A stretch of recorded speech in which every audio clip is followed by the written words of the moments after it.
Alright, hi you guys, welcome to our Q&A video. About a week ago I asked you guys all to send your questions in to ask. It's a completely anonymous app which you can send basically anything and be completely anonymous. And you guys sent us some really good questions, so this is going to be our first of hopefully many Q&A videos. So we'll start with our first question. Does Tyler miss coaching soccer, and will he ever coach again? I do miss coaching. I don't miss the pay of it, which I could see being a problem. When I was coaching, I was in college and I didn't really need the job at the time. And now with 3 little ones, I could see myself coaching one of their teams, just purely for fun and whatnot. But Tyler was very fortunate that in the 4 years he was in college, he didn't have to have a job. He had enough scholarships that it basically gave him an income to live off of while being in college for the entirety of his college career. That being said, he was able to coach and not really care about the pay because it was just extra money in his pocket, so it was more fun for him. Now being a parent, that wouldn't even come close to paying any of the bills that we have, so I think that's why he's not coaching anymore. What is the hardest thing about having 3 kids that are so young? I guess we'll both answer that. I mean, there's no one answer to that. Everything is harder. Going to the bathroom is harder, taking a shower is harder, going grocery shopping is harder.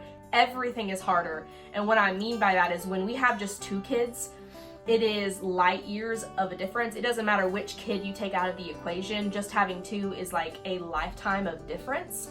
Just having 1 kid, we literally feel like we can do anything.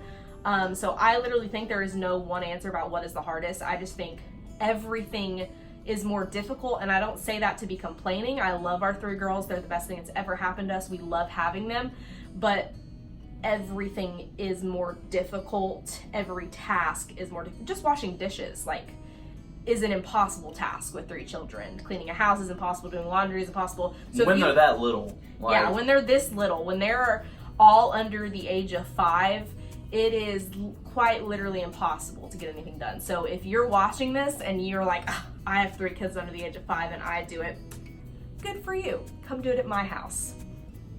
Tyler's is completely different because I got to go, being pregnant for 9 months with each of them, and then being with one of them, I got to have just 1, and then just 2, and then just 3. When Tyler and I started dating, I had 2 under the age of 3, so I had a 2 and 1-year-old, and then I was pregnant. So when Elena was born, it was 3-2-0. So his answer is completely different than my answer. So that's why I'm curious to what his answer will be, more of what it was like to be going from single to 2 children and 3 children. Single to 2 was insane. A whole bunch of things I wasn't really aware of. Little kids. It's different being around for just a birthday party. Right. But going from 2 to 3 was different, where there's only 2 parents, 3 kids, You're outnumbered. crossing the street, making everything, just you're outnumbered. And yeah.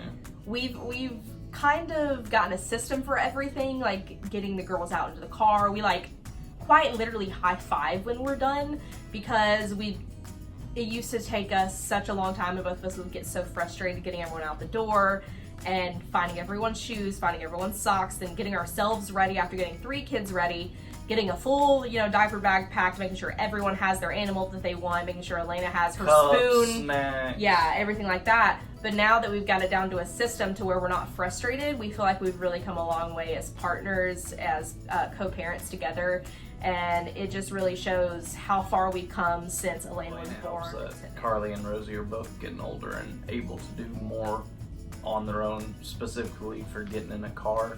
Carlie can buckle herself in, and Rosie gets in the car. Before, we'd have to put them in their car seats and buckle them up. Now we can open the car door, they get in their seats. While they're getting in their seats, I can be putting Elena in, buckle her up, back around to Carlie and Rosie to make sure they're buckled in the right way. And it just goes a lot smoother now that Carlie and Rosie are both a little older.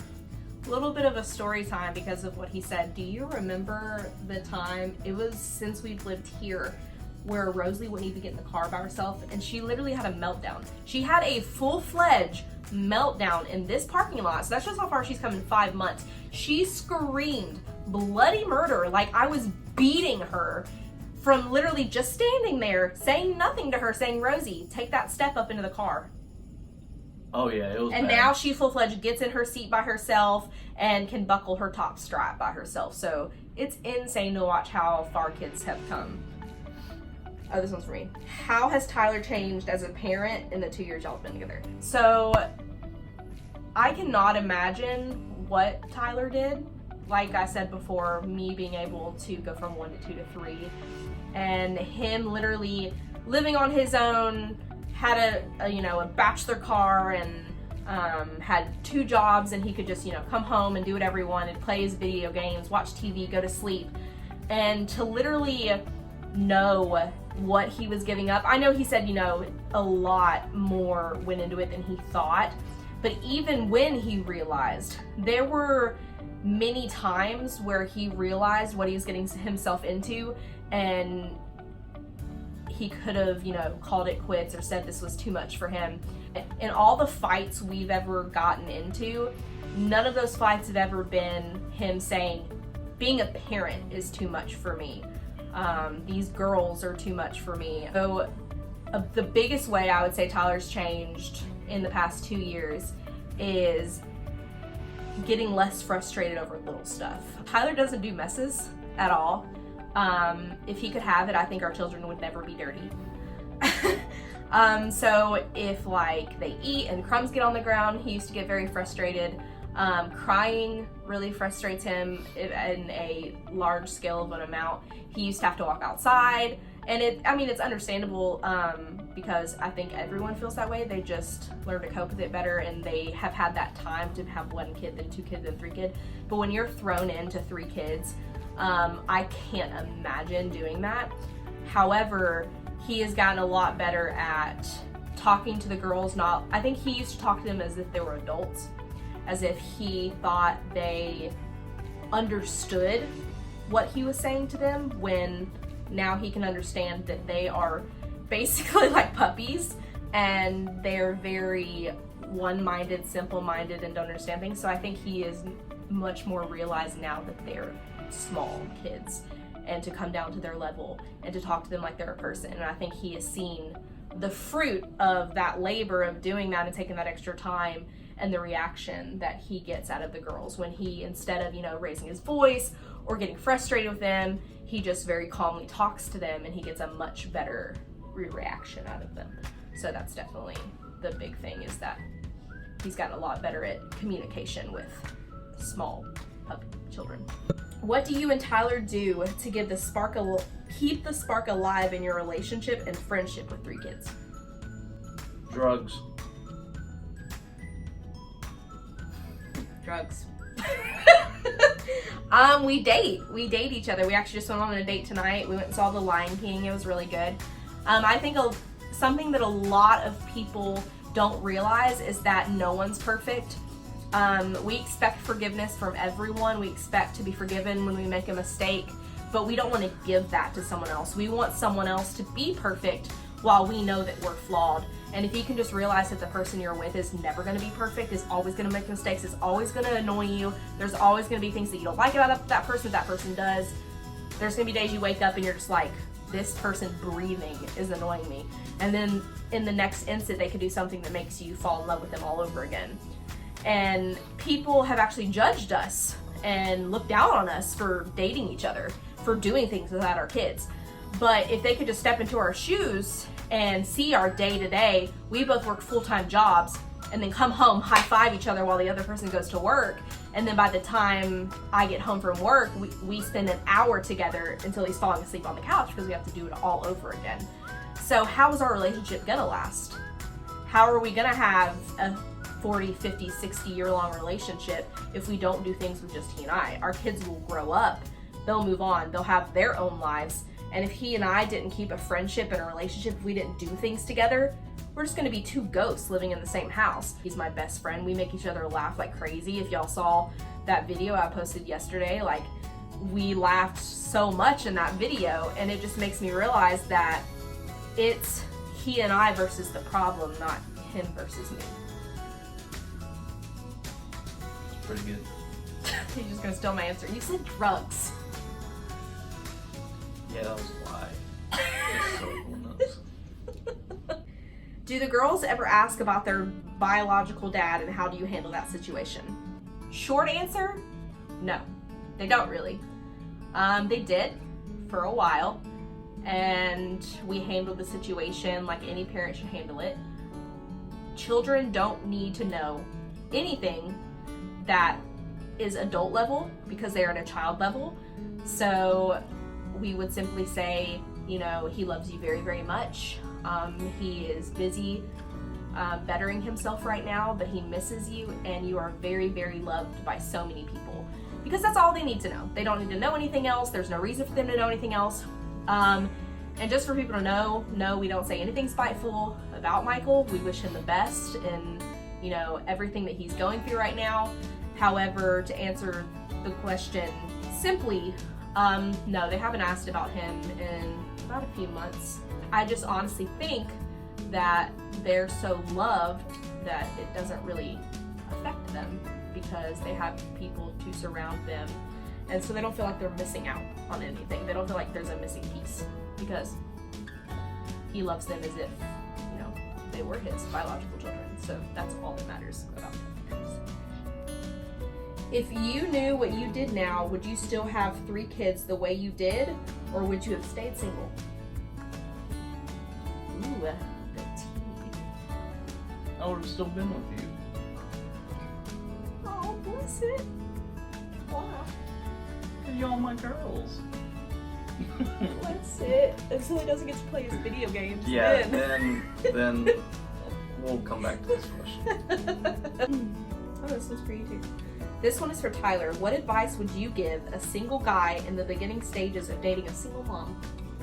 Be patient and realize that you're not her number 1 priority, or you shouldn't be.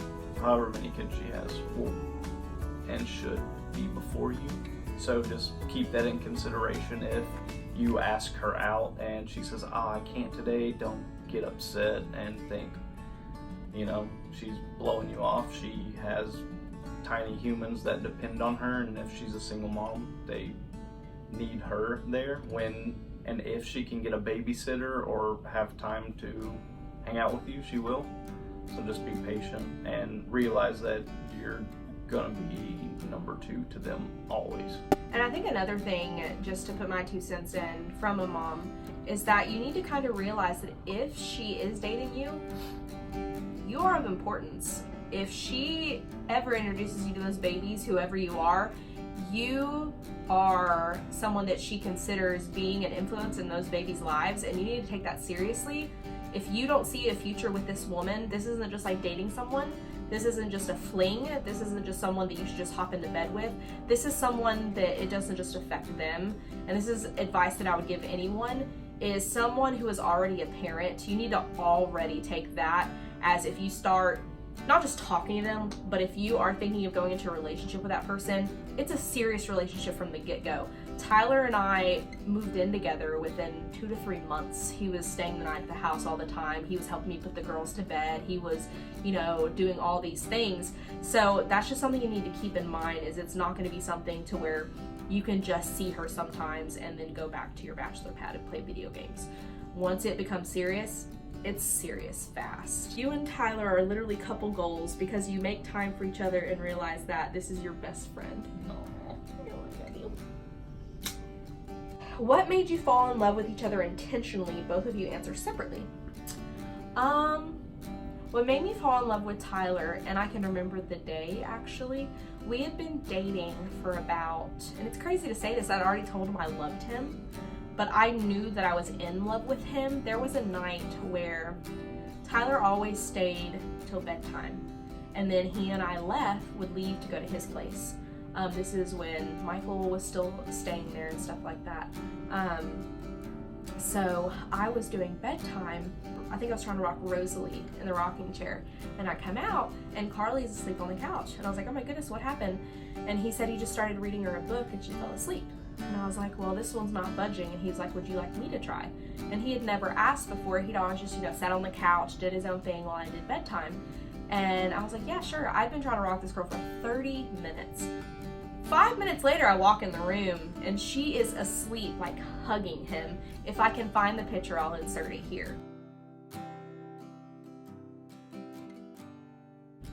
But it was in that moment when I took that picture that I realized I was in love with him, because this man didn't just see me as a person he was dating anymore. He didn't just see me as a fling.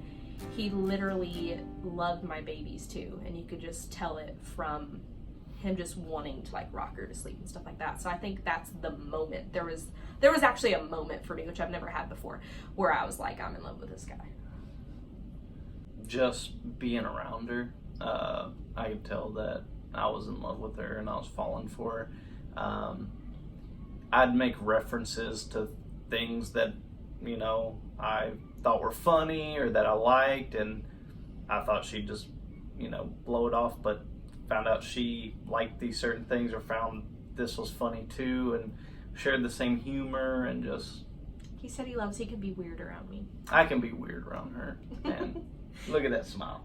So everyone said that Tyler was like quiet around them, and then I would say, oh my god, well that's crazy because I can't get him to shut up when we're around each other.